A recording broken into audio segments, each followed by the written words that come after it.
যেটি সূরা বাকারাতে বলা হয়েছে, ওয়ালা তালবিসুল হক বিল বাতিলি ওয়া তাকমুতুল হককে ওয়া আনতুম তাআলামুন, অর্থাৎ তোমরা সত্যের সাথে মিথ্যার মিশ্রণ করিও না। ভারতের শিলং অবস্থিত সালাউদ্দিন আহমেদ, আমি তাকে রেসপেক্ট করি, তার সাথে যে কয়েকবার কথা বলেছি, অত্যন্ত বিজ্ঞ লার্নেড মানুষ মনে হয়েছে। রাতে প্রায় তার সাথে কথা হতো 18-10 মিনিট 20 মিনিটের মতো তিনি দেশ জাতি তরুণ প্রজন্মের দায়িত্ব নিয়ে কথা বলতেন। ঢাকা বিশ্ববিদ্যালয়, একই বিশ্ববিদ্যালয়, আপনিও একই হলের, সেও সিনিয়র, সেই সুবাদে তার কাছ থেকে পরামর্শ নিতাম। এই জুলাইয়ের মধ্যেও তার সাথে এমনকি এই 8 দফা যেটি আমি লিখে দিয়েছিলাম আমার আন্দোলনকারী বন্ধুদেরকে, সেটিও সালাউদ্দিন আহমেদের সাথে পরামর্শ করে আলাপ করে। মাননীয় সদস্য, আসলে সময় তো শেষ হয়ে গেছে, তারপরে আপনি কোঠা আন্দোলনের অন্যতম পথিকৃত, ডাকসুর সাবেক ভিপি, সবকিছু বিবেচনায় নিয়ে আপনাকে আর 3 মিনিট সময় দেয়া হলো। দয়া করে 3 মিনিটের মধ্যে আপনার বক্তব্য শেষ করবেন। ধন্যবাদ আপনাকে। মাননীয় স্পিকার, যদি একটু বাড়িয়ে দেন, এটা হচ্ছে আমার প্রথম একটা বক্তব্য এবং ঐতিহাসিক এই সংসদে এই সময়ে কিছু কথা বলা দরকার, যেই অব্যক্ত কথা অনেকেই জানে না। ঠিক আছে 5 মিনিট, সর্বমোট 5 মিনিট দেয়া হলো। 5 মিনিট।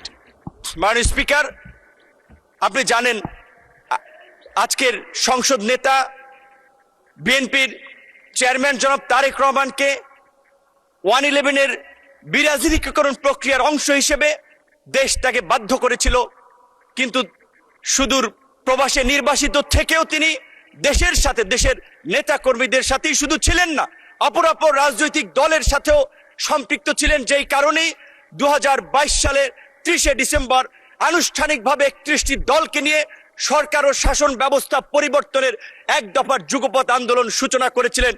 এবং আজকের আমাদের বন্ধুরা যে সংস্কারের কথা বলছে, সেই সংস্কার আমরা 2022 সালে 31 দফা রাষ্ট্র সংস্কারের সেই রূপরেখা দিয়েই আমরা আন্দোলন করেছিলাম।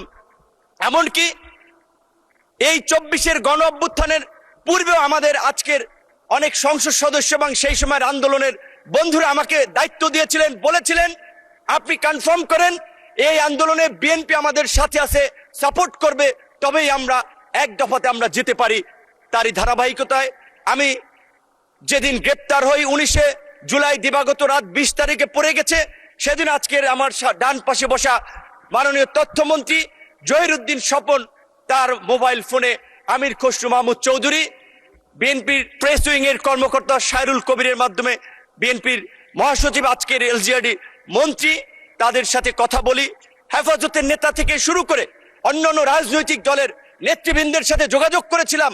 কিন্তু আমি স্পষ্টভাবেই বলবো, আমি জামাত ইসলামের বিগত দিনের কন্ট্রিবিউশনকে অ্যাকনলেজ করি, কিন্তু আমার সাথে আনুষ্ঠানিকভাবে আন্দোলন সংগ্রামের বিষয়ে আমি এই যে ক্রাইসিস মোমেন্টে এত ছাত্র আন্দোলন লিড করেছি, জামাতের শিবিরের কারোর সাথে আমার কখনো আন্দোলন সংগ্রাম নিয়ে আলাপ আলোচনা নেই। তাদের পরামর্শ আমি কখনো আমার সাথে সুযোগ হয় নাই কিংবা গ্রহণ করি নাই। তাদের আন্দোলনকে আমি রেকগনাইজ করি, কিন্তু আমি শুধু এইটুকু বলছি যে আজকে যখন জুলাই নিয়ে কথা হয়, জুলাই নিয়ে বিকৃত তথ্য উপস্থাপন করা হয়, গতকালকে এবং তার আগের দিনও আমাদের একজন সংসদ সদস্য এবং এই সরকারের প্রতিমন্ত্রী জুনায়েদ সাকি বলেছিলেন যে জুলাই সনদে পরিষ্কারভাবে বলা ছিল যে এই বিষয়গুলোতে আমরা একমতে পৌঁছাতে পারছি না, রাজনৈতিক দলসমূহ সেগুলো জনগণের কাছে নিয়ে যাবে, জনগণ যার পক্ষে ম্যান্ডেট দিবে তারা তাদের মতো করে করবে।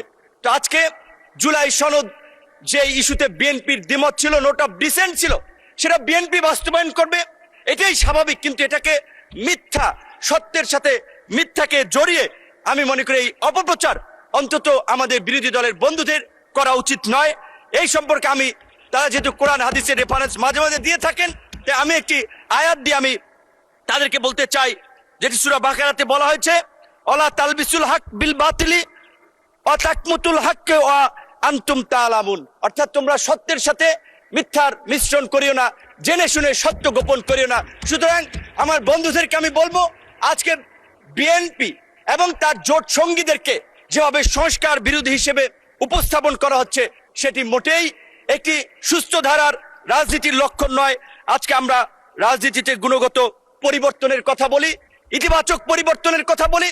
বাংলাদেশের সাবেক রাষ্ট্রপতি, সাবেক প্রধানমন্ত্রীর ছেলে এই বাংলাদেশের জনগণের নেতা তারেক রহমানের লাইফস্টাইল, জীবনাচরণ, তার যে দেশ নিয়ে মিশন ভীষণ, আমরা তার মন্ত্রিসভায় কাজ করে আমরা দেখতে পাচ্ছি।